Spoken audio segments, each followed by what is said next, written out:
It's the Archivist. And we're here with Dan-e-o. Legend right out of Toronto.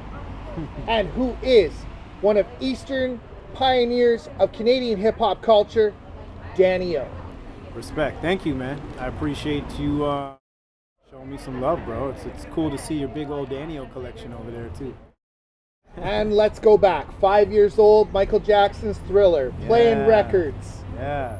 J Trill, Too Weird, 2 tape decks, making tracks in the 80s. Dude, you really did do your research. Yeah, that's how it all started, man. I was 5 years old when Thriller dropped. And I knew right away that I wanted to be a musician. Basically wanted to be the next Michael Jackson, man. Fell in love with music to the point where I was like playing on my parents' records, asking for records as presents.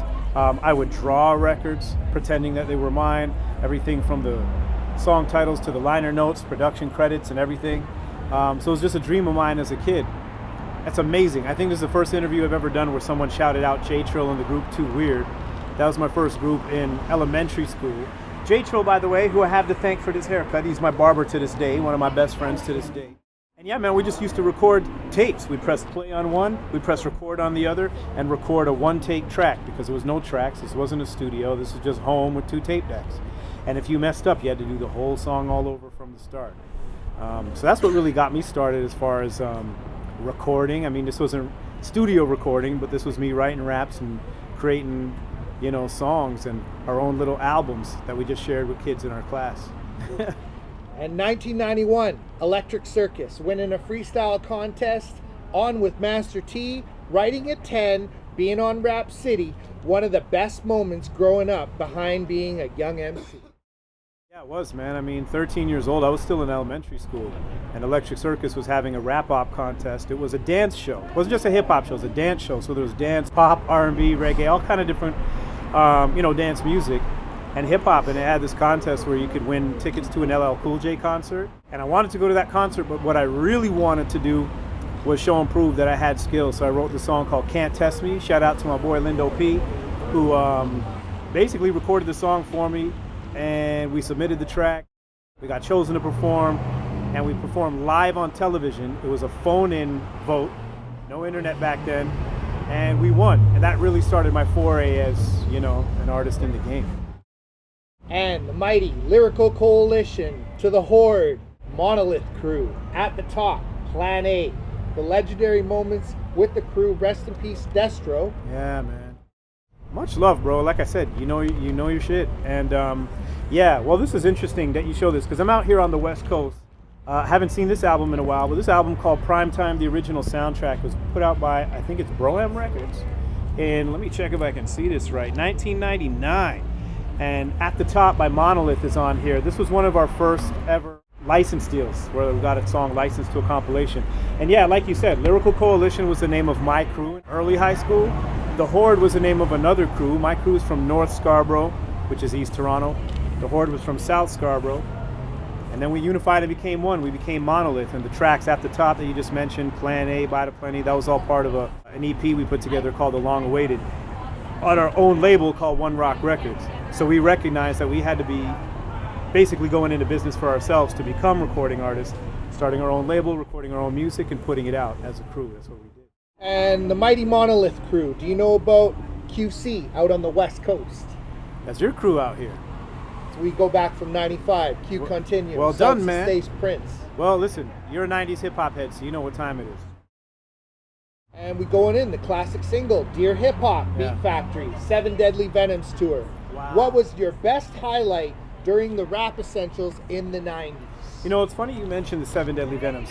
The amount of information you know is incredible. 7 Deadly Venoms, first of all, myself, my brother Wild K from the Mighty Monolith, and Shaw Claire, 3 of us have songs on this album.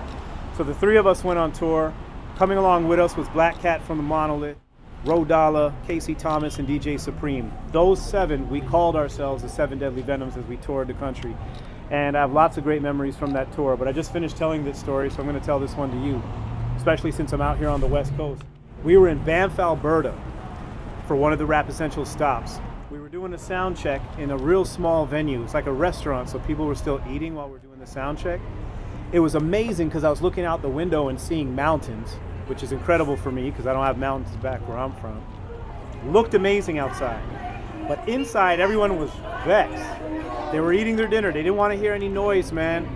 So we left there dejected, like, what the hell was that?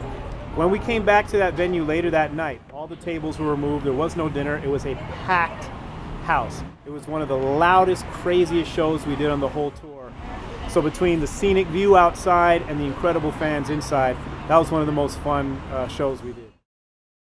And One Rock Records, to your Dear Hip Hop album in 2000, The Book of Daniel, to Planet Rock Records, See No Evil, Speak No Evil, 2005 in the Lab Studio with Frankenstein, These Moments.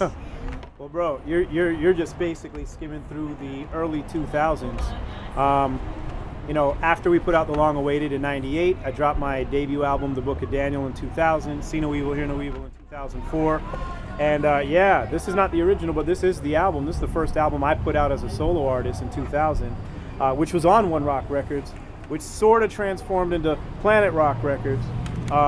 Once again, independent labels, and I'm an independent musician, so I put in the work to make sure that I wasn't just creating the music, but I was creating the sort of infrastructure for it to be released, distributed, gotten into the hands of fans, put in stores, you name it. Because this is before the days of downloading and streaming. You had to physically put those CDs and records in stores for people to get them. So it was all about hustling and believing in yourself, and I did. That's why I did my thing and why I'm still doing it. And share about the other Beat Factory Rap Essentials that Yeah, these are the lesser known ones, man. Rap Essentials 2000 and 2001. What's interesting about these is Corrida de Toros was my first single from Book of Daniel. Margarine was the follow-up. So Margarine's on 2001, Corrida's on 2000. And these are lesser known, but it's really cool to be part of these because I have to credit Beat Factory for putting me on. Without Rap Essentials Volume 1, no one would know Dear Hip Hop, no one would know me. They really got me going as far as, you know, being known as a recording artist out there. So much love to everyone at Beat Factory. As well, we're going to go back to your boy Grimace Love. You guys on the Legends of Fame. Grimace, you would love this, bro. My man's got the Grimace Love Legends of Fame card. Yeah, one of the founding members of the Mighty Monolith and one of my best brothers in the world, man. Enough good things about Grimace Love. Everyone loves Grimace Love. And Dreadlocks, 13 years, kept in a Ziploc. Welcome to Scarborough. Let's hear about some of the best ciphers. Dark Knight Freestyle, Battle Against Swan. My favorite MC would be me. Dude, I've never had questions like these. You've compiled a very interesting sections of history into one question. I don't know where to begin, but I will tell you this. I did grow up battling. You mentioned the Electric Circus rap-off contest, but I was like battling in, I would do talent shows, I would do contests. I just battled freestyle outside of whatever venue I was at. And that was one of the first, like, you know, on stage in front of a live audience battles I did. And, you know, those were the days where it was like, and it was freestyle too, and that was the point. I grew up on freestyling, so it was just off the dome. And I credit the Monolith for really helping me hone my skills and just freestyle. We get in a cypher and freestyle. Sometimes there were written bars, but sometimes we'd fully be like going in and just off the dome, and we grew up doing that. So that's sort of the ilk of MC I come from, you know, off the dome freestyle battle rap. At Inspirations and Influences, you also won an award for Best Hip Hop Artist? Yeah, I have to shout the Black Canadian Awards because I don't think they exist anymore. To my knowledge, they only did 2 different award shows. I could be wrong, but I gotta tell you, all of those contest wins, all of those talent show victories, all of those battles, I had never won a physical award, not battling, but just, you know, one of those kind of people nominate you, people vote for you awards. And that was my first one. So in 2015, I collected my first trophy. Still got it, still proud of it, because it's my only one. And Inevitable, Bill of Pickles, Immortal Single, Dear Hip Hop, 20th Anniversary, The Day It Changed, share on this chapter of your discography. Yeah, man, so all of that, now you're flipping into the late, no, this is like most recent. 2013, so this is Inevitable 2013, the Dear Hip Hop 20-year anniversary called 20 Years Later, 2017. And The Day It All Changed is my most recent, 2019, all in dedication to my daughter Melina and being her father. And just because it's here, we're not going to skip 2012, Perfect Strangers. Big shouts to my cousin Promise, so I'm part of that duo.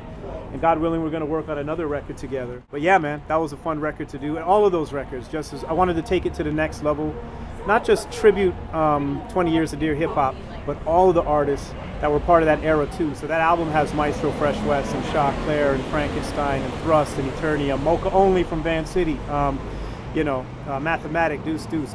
Everybody from my era who definitely paved the way and are legends too. And acting moments, commercials from Breakout Kings, Burger King, Pizza Pops, Cadillac, Remax. Elaborate on this grind outside of the music. Yeah, those are all of my commercials that you're mentioning. I've been in some films too. Shouts to Life Changer, Tapped Out, Anything Goes. Those are films that I've been in. Breakout Kings was a TV series. Yeah, man, I'm still cutting my teeth as an actor. And yeah, those are a bunch of commercials that I did. And it's something I'm still doing. I audition regularly. I do my best to, continue working in the world of entertainment. So that's one of the things as a Canadian artist. You kind of have to wear a few hats and work under a number of things under the arts and entertainment umbrella. So MC, actor, songwriting teacher, all of that's part of my repertoire. And collabs, Chip Fu, Illa J, Ron Contour, The Mighty Man Kish, Maestro Fresh West, Classified, IRS. Speak on some of these connects coming together. Once again, man, all legends, and as far as I'm concerned, all part of that ilk where they're real MCs who love hip hop, are skilled, are veteran MCs, a respect and a bond between artists who have the same kind of energy and same vibe. I didn't come up with all of them. You mentioned some from the States like Chip Fu and Illa J, and I was honored to meet them in different instances and work with them on tracks. Like, I'm blessed because as far as I'm concerned, those are obviously legends in their own right. So, all of those collabs were really cool to do. And School Rap, Manifesto Fest, and your 20th anniversary of Dear Hip Hop. Speak on some of these times. You've done interviews with Booker T, The Whispers, even Hulk Hogan? Yeah, I've interviewed all of them. You're talking about a time when I did a podcast called The O Show. The Whispers I interviewed independently and part of another podcast called The Godfathers of Podcasting. And once again, that's also just part of what I do under the arts and entertainment umbrella, man. Like, so you're mentioning things that I do from acting to music to interviews. I just love the art. Once again, you're talking about years when I would interview pro wrestlers. I grew up as a pro wrestling fan, so I've just been having fun doing all the work that I do. It is work, but it is fun, and I believe that when you do what you love, it's not really that hard. It's not that hard work. And one of the largest crowds or best tours you've ever rocked? Oh man, I have to harken back to last time I was here in Vancouver, man. The Rap Essentials tour in the 90s was amazing. I've done a lot of different, I've done tons and tons of shows throughout my life, but the reason why that has such a place in my heart is because it was my first tour and I traveled the country. I'm glad to be traveling the country again, doing the Hip Hop Food Drive tour, 8 cities in 9 days. And I'll always have good memories of the first time. And one of your best hip hop memories that you've been part of or contributed to? It's as a fan. I'm a Big Daddy Kane fan. I've seen him perform live on stage, I think 3 times. And one of those times he came off stage and was in the crowd rhyming lyrics to Raw. He saw me rapping along, put the mic in front of my face for 2 bars. And as much as I've done as an artist, that was such a fanboy moment for me that was a highlight.